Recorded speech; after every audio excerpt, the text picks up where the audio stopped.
Hi, guys. Welcome back. It's Sports with Mono and Mono. It's June 29th, 2024. And as you can see on my left, that's Eli, How are we doing our, today? our co-host. Yeah. Doing good, Eli. It's been battling a lot of hot weather on the East Coast and, just all over the place. I mean, Absolutely. hurricanes with the devastation in the Midwest from these tornadoes has been unbelievable. It's a big mess, but we are, grateful Yep. that everyone's gonna keep safe. We'll Yep. send our prayers as always and the help that we need. And it was a Yep. crazy week indeed, not just in sports, but in general, in Yeah. other events that we don't talk about. But We don't. That's right. yep. But yeah, All it was right. just crazy. But listen, let's jump right into it. And, each week, we try to do a monologue about just kind of a topic of interest that I think, I have some viewpoints on, and I'd love to hear from you guys. Send us comments, of course, at sportswithmonoandmono@gmail or comment right on the show. And of course, this is always sponsored by our dear friends at Coriano Trucking of Summerhill, New York. So, Eli, I got an interesting concept, and I've had this conversation with some of my uh, listeners, some of our listeners. It was about the NBA draft and how, obviously there must have been a mandate from LeBron James and Adam Silver to say nobody draft Bronny James because he's going to the Lakers in the second round. And that's exactly what happened because that's what LeBron James won. I call it the LeBron Basketball Association, LBA. So I'll give my it's thoughts on no a second. it's no coincidence. And literally, I'm sure the conversations were had to the other general managers. Not that this kid's a top flight player anyway, right? But he has some potential. Genes, I believe in genes and so forth. But I just thought it was interesting that it people said no, he could go somewhere else or some other team could draft him and then use that as draft capital for a trade with the Lakers. But I think it was a clear message across the league that the 55th pick is going to be the Los Angeles Lakers, and they're going to take LeBron James so he could play with his son. And there's only been a couple other instances where father and sons have played in major sports. And obviously, the Ken Griffey and Ken Griffey Jr. was one. Tim Raines Jr. was another. And Gordie Howe, of course, he played for the Hartford Whalers, and that's a shout out for Rob. Played for the Hartford Whalers with his two sons, Mark and Marty. So it's kind of cool, but I just thought it was funny. And I knew exactly that this was going to go down the way that it went down. And what are your thoughts on Well, LeBron we all James? knew this was coming for sure. But to me, I'm surprised he didn't go first round. I really thought he would go first round because, LeBron James, you want to secure the deal. I thought he would absolutely be a first round pick. Is it the right decision that he should have went to the Lakers? Obviously, the only reason why is because of LeBron James. Do I think it's right? No, not really. I don't think he's probably NBA worthy just yet. But it's all for LeBron James and him Yeah, and the $1 million that the NBA can make on that game or two that they are together. Honestly, I'm just again shocked that he got 55. We all knew it's a market, it's LeBron James league. And I would have been surprised if the Lakers didn't take him. I would actually be surprised that if let's say he weren't to be taken by the Lakers at 55, who would have taken him? Would the Suns have taken him next, or what would the no, next no, decision be? no, Like but that's my point. He was always going to the Lakers and well, we knew that. nowhere else. Why not first round though? That's what my question is. Because you know what? They got actually this kid Connect, I think, from Tennessee Right. as their first draft pick. So there were still guys with more talent. That's why it was okay for him to fall to the second round Yeah, because no one was going to take him anyway. that's true. Anyway, that's We my do have a thoughts on. comment from Eric. Good morning, happy fourth, and Eric says, of course, good morning. We also have a note. Which thank you for watching as always, and anybody else, don't forget to to subscribe to our channel, follow us on Instagram, Facebook, or Twitter. Yep. Description, all that is in the little tickler below. We also don't forget to send an email. You can comment. We love to hear your thoughts, and we are doing as Eric mentioned, a 4th of July show. Here's a little banner. 4th of July, we'll be doing a show It's our Sports in Mono July 4th special, Thursday at 10 a.m. on YouTube. There will be no Saturday show next week. So we will be having a show exclusively on Thursday, 10 a.m., 4th of July. You can't miss it. We have no Saturday show next week, so just want to bring that out there. No Saturday show, Yep. Thursday watch. Excellent. Good promo there. Nice. Good programming note. So yeah. So less than a week from now, we'll be doing our 4th of July show. No, yeah, not even 6 days before Eli goes on his cruise, I guess. Right? Yeah. Good. All right, Eli. Let's move on. Right. So we got the NHL. Let's kind of recap what we saw in the NHL finals, of course, with Edmonton and the Florida Panthers, who jumped out to a 3-0 lead. Looked like a foregone conclusion. It would go 4, maybe 5 games. But you have guys like McDavid and Draisaitl and them, and they rallied back and turned the tide completely around for 3 games to force a Game 7. And there's nothing greater than a Game 7 in the NHL. No question. And so, the question was, can McDavid pull off this miracle comeback? Would the Florida Panthers have one of the biggest collapses in sports history? And turns out they rallied. They did have the game at home, and they won the Stanley Cup for the first time in franchise history. And listen, Edmonton, you guys have a lot to be optimistic about. You will get your Stanley Cup with Connor McDavid at some point.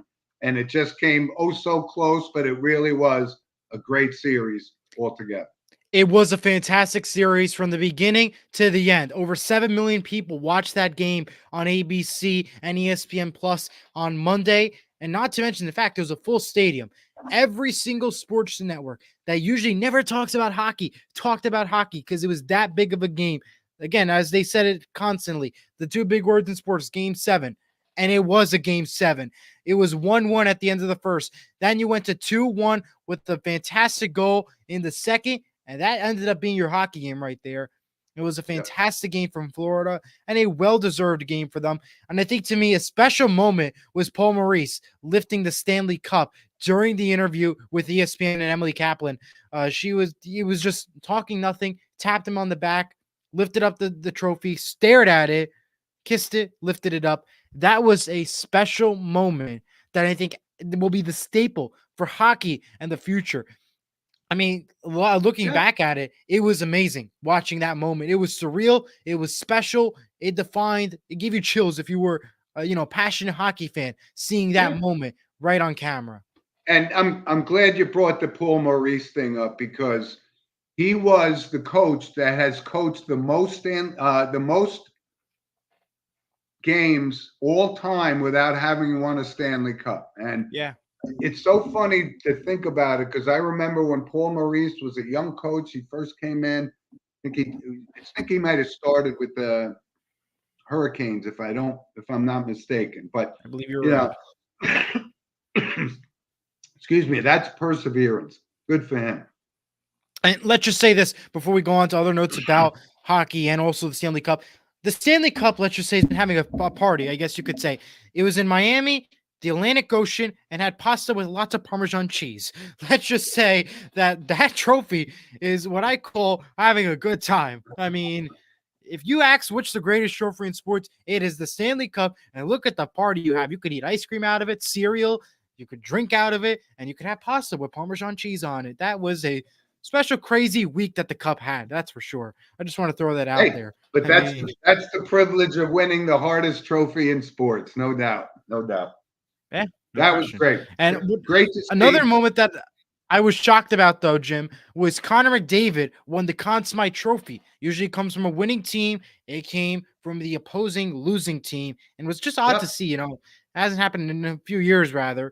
But I think it's happened maybe 6 times ever. Yeah. But it was a little disappointing that he didn't come out to collect his trophy.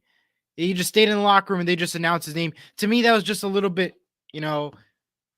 I get it. It was Florida's moment of shining. But if you win that kind of trophy and instead of the winning team that usually gets it, kind of says something like, come on, really? Like, is that really your Conn Smythe winner? I'll go along with you there. That's kind of a like a bad optic. It Yeah. didn't look good. Like it was very similar to when McElroy missed those putts last week and he walked off and didn't Yeah. congratulate DeChambeau. It was very similar to that. I'm a little surprised by that, but the guy was so devastated by, he didn't feel being honored as the MVP for his team, not winning the Stanley Cup. So I could see his point a little bit. But yeah, he is one great player, and he's going to get a Stanley Cup before it's all said and done. No That was question. great. It's just, just a one moment I had to bring up because I thought that was an odd, Sure. way to see. Other Sure. notes in the NHL, which I'll bring up real quick.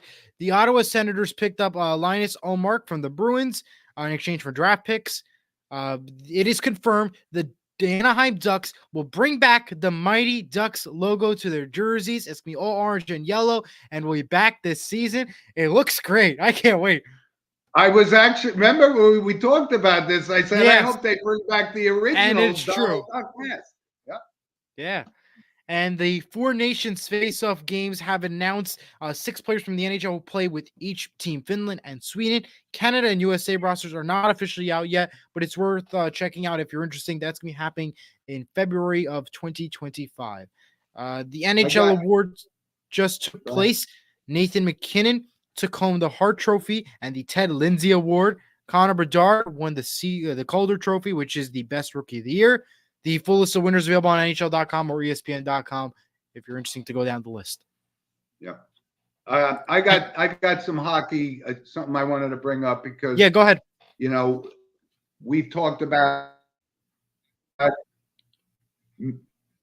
time and time again. There was a bunch of guys who made the NHL Hall of Fame, and a couple of them, when we usually, what Steve and I used to do, and Jim Walsh from Long Island always said, I'm going to say your name, and the answer is a yes or no, Hall of Fame. And so I went down the list, and I saw Jeremy Roenick, and immediately I said yes. Yes. So he got elected to the Hall of Fame. 500 goal scorer, third all time of American-born hockey players in the NHL. But a couple other ones wasn't really sure about. Pavel Datsyuk, he played for the Detroit Red Wings, won a couple of cups. And you know what? When I first saw the name, I had to kind of think back a little bit. But then I said, you know what? Yes, he was a solid player for 16 years and got a couple of cups. But then there were a couple of names that I wasn't 100% sure, that Shea Weber, and he came up with the Nashville Predators. And you look at his numbers, yeah, he was a very good hockey player, but Hall of Fame, I would have said, nah, I don't think so. Yeah. That didn't jump off the page at me real quick, No. But I was absolutely delighted. I thought Jeremy Roenick was long overdue, and so that's the Hall of Fame take from my side of the fence. And I'd love for people to comment and let me know. And you would have to go back. Yeah, you would have to go back a few years. A couple years. Yeah, right. So the last note go ahead. Go ahead, Eli. Last note, the rounds 2 to 7 NHL draft continues today, 11:30 on ESPN Plus NHL Network. San Jose picked up Mikaelin Celebrini last night from Boston University. Devils picked up Anton Silave, Cole Eiserman from the Islanders, who the 20th pick had, and the Rangers picked up EJ Emery at the 30th pick. So the full list is available. Rounds 2 to 7 continue today. It was at the Spear. Nice job in Las Vegas. Pretty hard to see, but it was pretty good to watch if you're but fan. You know what? I'm happy for my brother Steve, who's a Boston University graduate. My niece currently attends there. That the number 1 overall pick, like you said, it's Mikaelin Celebrini, the number 1 pick from BU. So that's kind of cool.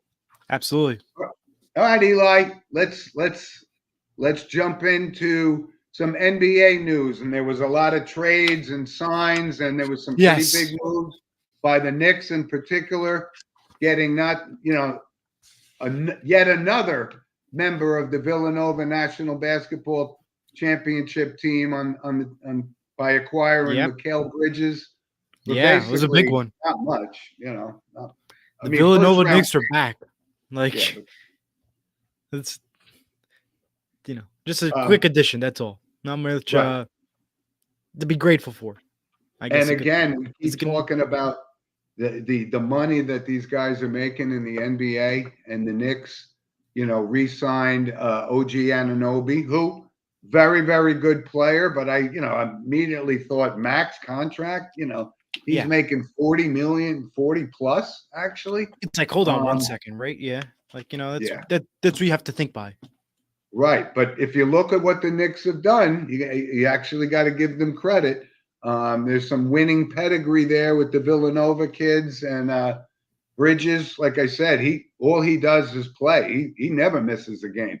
Never Right. missed a game in college, and I don't think he's missed a game in the pros. So he got out of the Brooklyn jail, and he's going to the Knicks, and they're a team trying to build and beat the Boston Celtics, who are now public Right. enemy number one. That's who you chase, right? The defending champs. So they're Absolutely. making a lot of good moves. And here's another name, though, when I saw this. Remember, the Knicks traded Emmanuel quickly to Right. Toronto with RJ Barrett, right? And, kind of a good player, but 5 years, $175 million for Emmanuel quickly. It's not The LeBron salary, James. I mean, yeah, no. where are you getting this money from? That's the first question. Well, apparently Adam Silver's taken some lessons on how to make money in your league from Roger Goodell, because they just Yeah. keep making Or money. that, or they both money. went on Shark Tank trying to invest. Yeah. So Eli, we also talked a little bit about the draft in the NBA, and like 4 guys from France were in the top 10 picks. That was kind And of 2 of them came back to back in the first 2 with that's Atlanta right. and Washington. And Yep. it's pretty exciting to see, like, hey, USA, you're not that great. Go to France. They got a really good program, clearly, because I mean, So I was trying to think. We actually had a conversation with some guys at work, and we're talking about, who are the French players that made, any kind of noise in the NBA, and it was hard to think of. I guess Tony Parker would come to mind from San Antonio. okay. Right, he's one, and I guess Rudy Gobert is from France too. I don't know, I mean, but this is the changing. It's it's a not the changing market. traditional top 10, college basketball players. Like Zach Edey actually went, 9 or something, and it's the first time I think in maybe ever that the Naismith winner, who's the best college basketball player, didn't go in the top 5 picks, which was unusual. Yeah. It's an unusual draft this year, that's for sure. Yeah. And a lot of people are thinking that Edey's game may not translate into the NBA, but the guy is like 7'2", 7'3". I mean, there's got to be room on a team or a roster for a guy like that. No question. Absolutely. Right? Other news, Timberwolves have agreed to a 4-year contract extension to head coach Chris Finch, and the Cleveland Cavaliers are hiring Kenny Atkinson as their next head coach. Mm-hmm. So, yeah. Yeah. Atkinson, I don't know. I mean, this is what his 3rd gig. It didn't work out for the Nets. It's like an up and down roller coaster. Yeah, but they just recycle the same guys in the NBA. The usual happens, of course. Right? I mean, we know Monty Williams got fired, but we know Monty Williams will be a head coach somewhere. Somewhere, right? Yeah. All right, Eli. So we covered a lot of the basketball. We covered the hockey.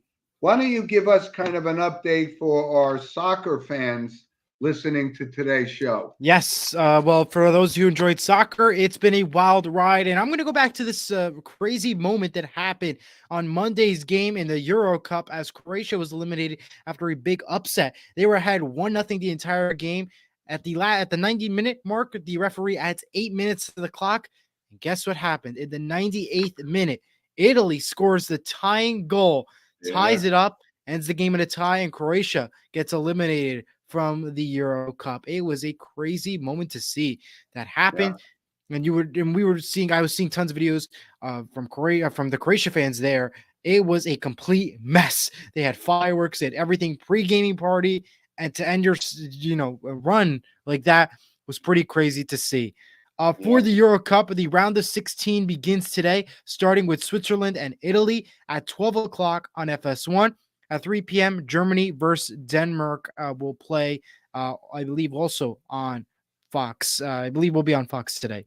The other teams that will play between now and Tuesday during the round of 16 include England versus Slovakia, Spain versus Georgia, France versus Belgium, Portugal versus Slovenia, Romania versus Netherlands, and Austria versus Turkey. All games are available on Fox and FS1. The quarterfinals begin on Friday.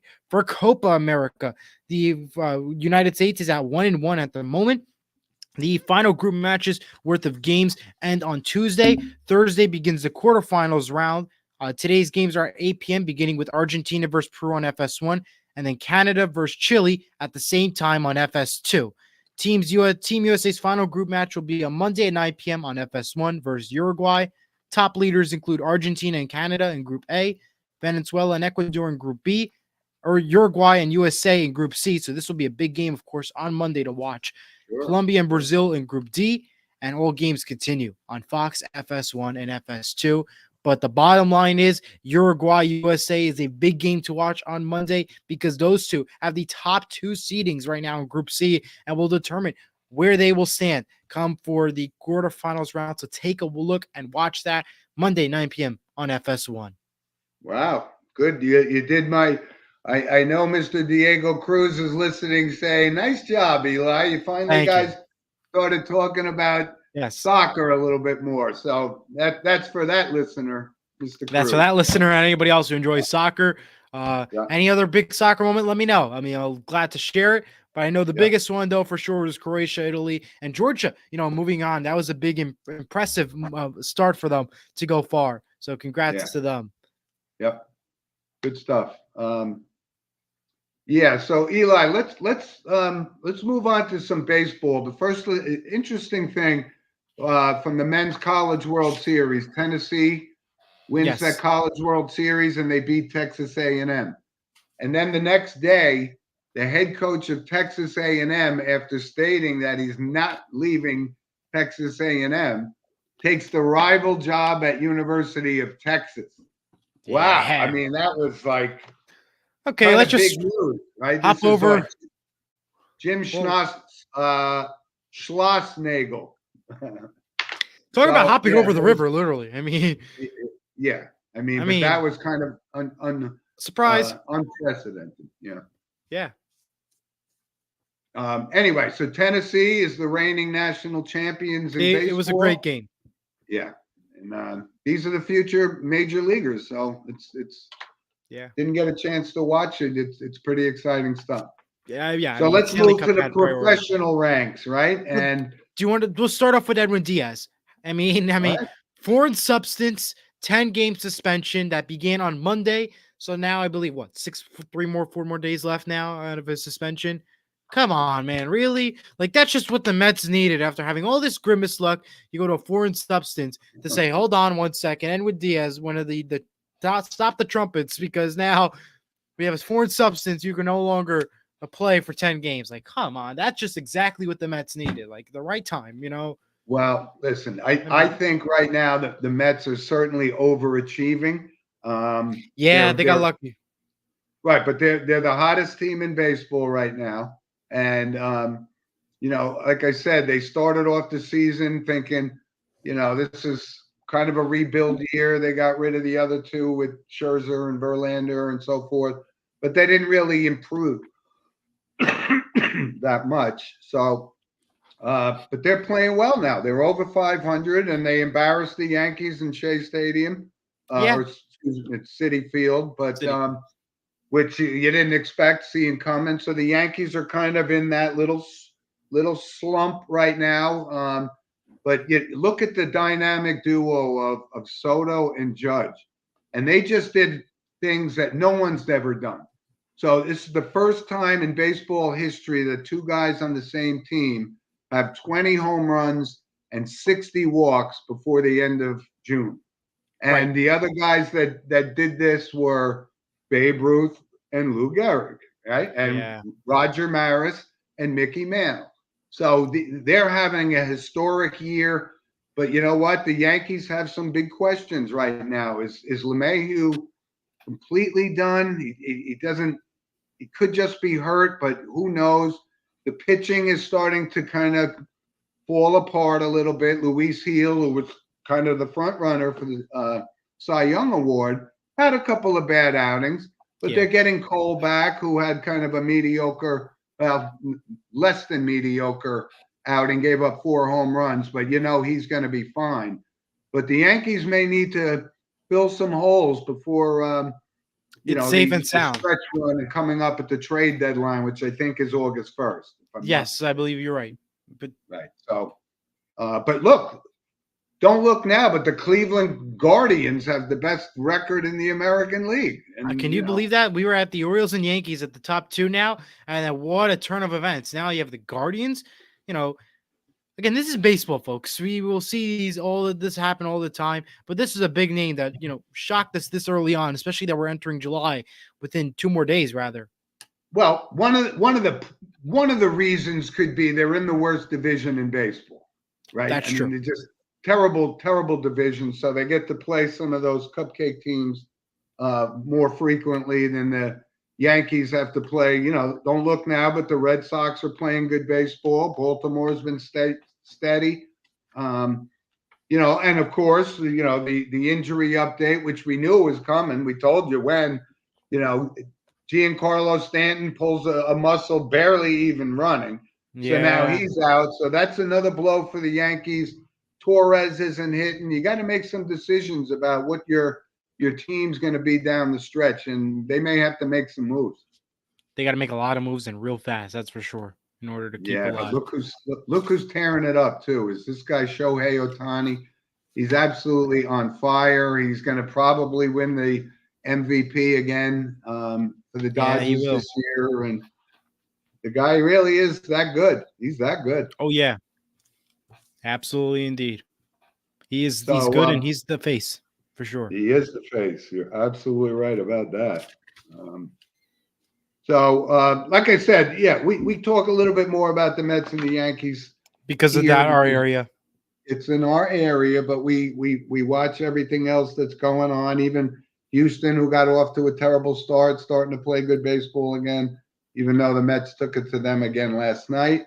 So a lot of good things happening with across the sports, right? And we'll get into some random points in particular in a little bit. And why don't we just jump into that right now? Our random points of interest, of course, is sponsored by Lynch Toyota. And as you can see, I'm wearing my Lynch Toyota shirt today. So, absolutely. We have a lot of random points today. The way our sponsors support us, we support our sponsors as well. So free marketing. Okay, so Eli, I got a few random points here. And I have a lot, so go ahead. Yep. So Scotty Scheffler, after a disappointing U.S. Open, bounces back and comes and wins his 6th tournament. And nobody has won 6 tournaments before July since Arnold Palmer in 1962. And my feelings on Mr. Palmer, obviously. You did cover on Edwin Diaz. There was a rare triple play by the Phillies, a 1-3-5 triple play, which was the first triple play of that magnitude since 1929. Think of how many baseball games have taken place since 1929. I'm going to bid 10,602. Oh God, probably 100,000. Probably 100,000. Just bidding, for fun. Yeah. Oh, so listen, I actually I was privy to a conversation. It was kind of a forum with the president of Pfizer, Frank Bisignano, who's talking about leadership and so forth. And one of his special guests was Deion Sanders. Yeah. And I've been very, very critical of Mr. Sanders for a long time. Yeah. But I'm gonna say this: I was very, very impressed with his presentation, the words that he said, and I can kind of understand a little bit more now about his burning desire. And the guy's a winner. He was a great, No football question. player, Hall of Famer, also played in a World Series, and, he's got his sons and playing for him at Colorado. But, this was more about this. And I'm going to tip my hat to him. It was very, very impressive. The conversation he had with one of the most powerful men in business. It was just kind of a great story. And I wanted to point it out that I was very, very impressed with Coach Prime as they advertised it. Right. Absolutely. Yep. I got just a couple more quick things. Yesterday, something that it's apparently never been done. Certainly on a USGA perspective. Right. But Frank Bensel, he had back-to-back hole-in-ones at the U.S. Senior Open yesterday. Back-to-back hole-in-ones. That's amazing. It's a billion-to-one shot. How did you do that? I want to know, what did you do beforehand? Right. Well, he hit the ball. I know it's hard. And it went in the hole. So those are some of my random points. All right. Let me kick it off. The Eagles will wear the Kelly Green uniforms during weeks 9 and 17. That'll be the Jaguars and then the Cowboys in week 17. A jury has ruled that NFL Sunday Ticket orders to pay $4.7 billion to fans and $96 million in damage to bars following a mixed match in prices and, of course, damages of quality in both the DirecTV market. So the NFL will be definitely paying. Will the prices drop in the future? We don't know. If the NFL how much NFL will pay back exactly is still unclear to the fans, but it's still a big investigation that will be definitely going through tons of appeals for sure. And that's a staggering amount of money that they have to pay. $4.7 billion. It's a lot. Amazing. That's amazing. It really is. Meanwhile, over in the WNBA, the Minnesota Lynx have won the Commissioner's Cup. The Liberty are in first place with a 15-3 record. Last night, the Dream took over the Sun 78-74. Mercury over the Sparks 92-78. Today's games, Aces Mystics not on TV at 2 o'clock. Wings Storms 9 p.m. on NBA TV. And then you have tomorrow Dream Liberty on 1 p.m. on ESPN. Fever Mercury 3 p.m. on ESPN. And Lynx Sky 3 p.m. not on your local television. So that is some games to watch out for. Other random points that we have. Congrats to John Anderson, as last night he officially retired from ESPN and SportsCenter. He did the show with Steve Levy last night. He is also the GOAT of Wipeout, the ABC show. I enjoyed watching him with John Henson. Fantastic show. I enjoyed watching. I always thought John Anderson was one of the most articulate anchors out in SportsCenter history. He was great. Absolutely. Very funny. And very sharp. He was sharp, and I loved him on Wipeout. If you remember the show Wipeout on ABC, he was. I don't. No. Well, okay, so that'll be your recommendation for this week. Watch Wipeout. One season, the old original Wipeout with John Henson. You will laugh because of the jokes. Oh, cool. No, John, I'm glad you put that up because he is a consummate pro, that guy, no doubt. Absolutely. Other two notes that I have, ESPN and the ESPYs have announced that the Arthur Ashe Award for Courage will go to Steve Gleason. The Jimmy V Award for Perseverance will go to basketball coach Dawn Staley. And the Pat Tillman Award for Service will go to Prince Harry, a.k.a. the Duke of Sussex. So that's where our sports awards are heading to, folks. Not to service member, to Prince Harry and everybody else. It was a controversial pick by the ESPYs and ESPN. Finally, when the Wimbledon tennis tournament kicks off this week, Monday, 6 a.m. on ESPN. So take a look at that. Some programming will be shifting if you enjoy watching some of the ESPN programming. And that is my random points for this week. Well done, lad. Well done. Yes, I'm glad that you brought up Wimbledon because, like I said, I don't know if Nadal's playing. Not sure if Djokovic is playing. So we don't know. This is an opportunity for people. And Wimbledon's one of the coolest things. And the thing I like most about it is you can watch a match live at 6 a.m. in the morning. And I think that's pretty cool, Yeah, it's pretty cool.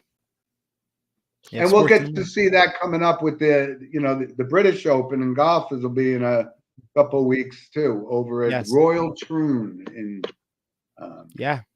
Across the pond, right? So Eli, let's just move on. I do have a movie recommendation this week. And of course, it's all sponsored by Vital Selections. Don't forget to scan the QR code to learn more. Yes, sir.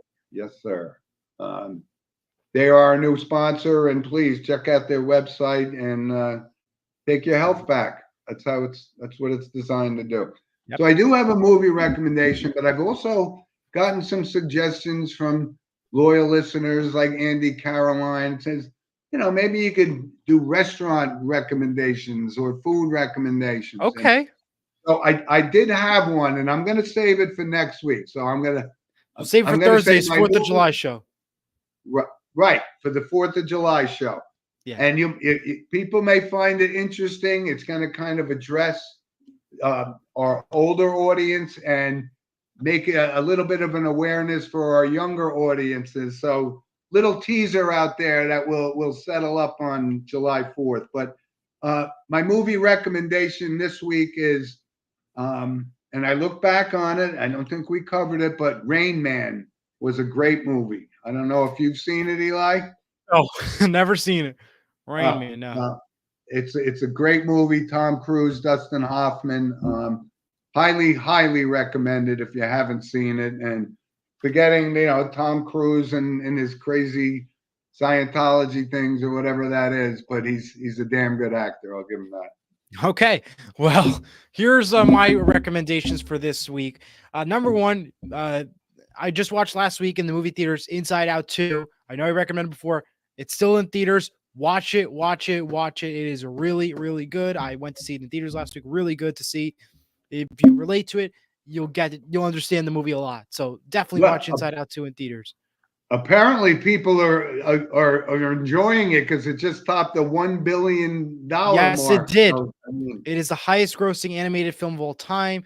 Watch it. I tell you, it's really, if you relate to some of the stuff, you will be blown away. It is really, really good. So I might consider seeing that.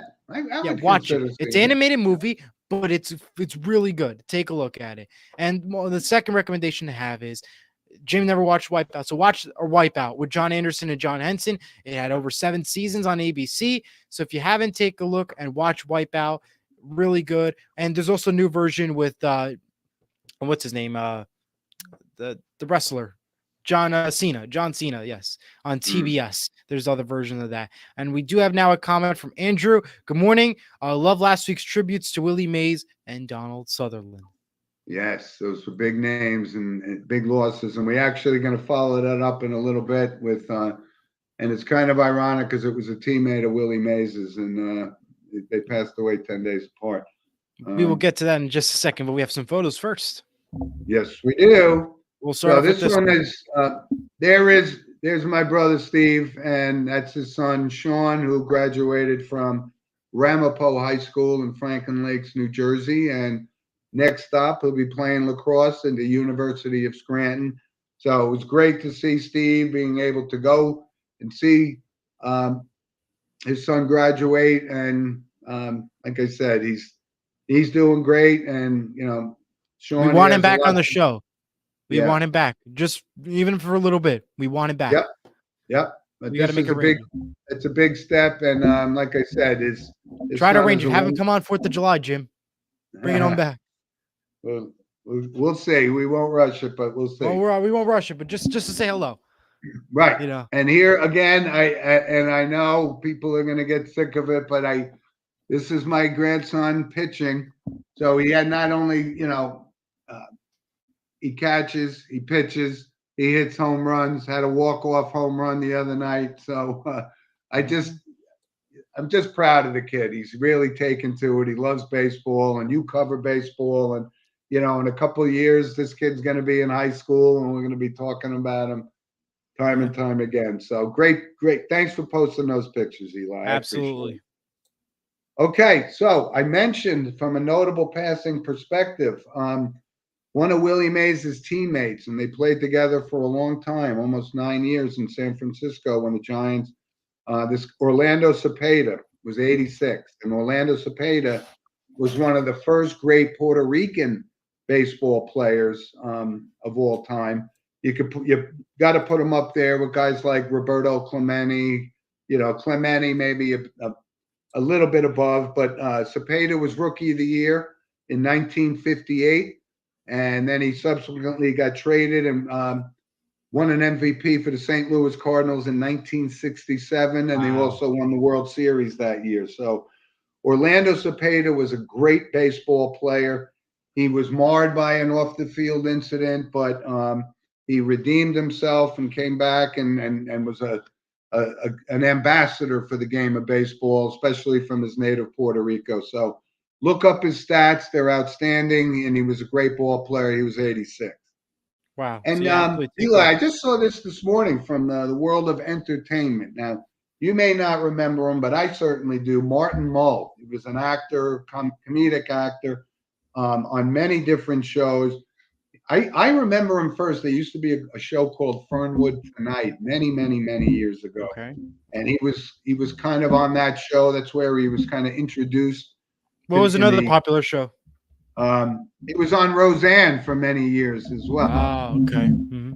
And he was also on a show called Arrested Development, which I never saw, but that's got big critical acclaim for many years. But I know Roseanne is a popular one, of course.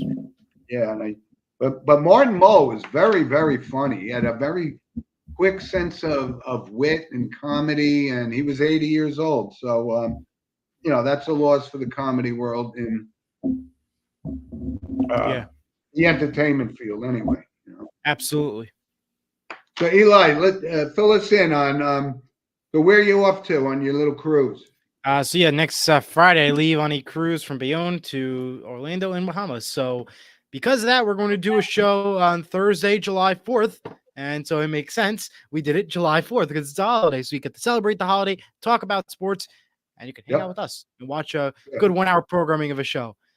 So that's what we're doing. That unfortunately, we could not do a Saturday show. It was a little, out of we have no producer to cover. So we are here though. We bounced back and followed up on Sunday, and our listeners didn't abandon us, so that was awesome. So, but the good news is, even though there's no Saturday show, we have a 4th of July show. Here's the promo one more time. Don't forget to watch us Thursday at 10 a.m. on YouTube. It's our Sports with Mono July 4th special. Take a listen. Take your time on your 4th of July holiday to listen to your favorite group of Sports with Mono and Mono. No Saturday show. As a reminder, we'll be live Thursday, July 4th, 10 a.m. Don't miss it. Yeah, this will be our first July 4th show ever. Yeah. So we're gonna make it we're gonna do our normal sports show and make it a little special. We honor America and have fun with it, of course, as always. You bet. So great stuff, Eli. So like I said, we're at the half-point way in the season for baseball. The NBA is wheeling and dealing and signing guys, and people are getting money, and the hockey season's over. So now, like you said, we got to turn our vision to other sports like Wimbledon and then the British Open.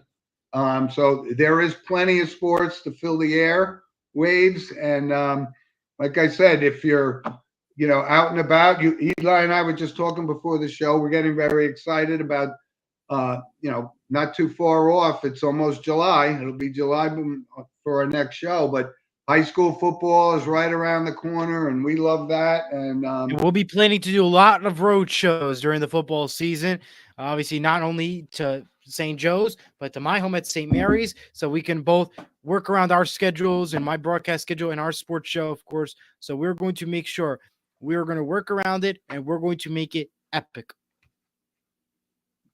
Something so far. I mean, I've been getting some really good feedback from some of our loyal listeners, and we're really nothing, obviously, without our loyal listener base, and we get new listeners every day.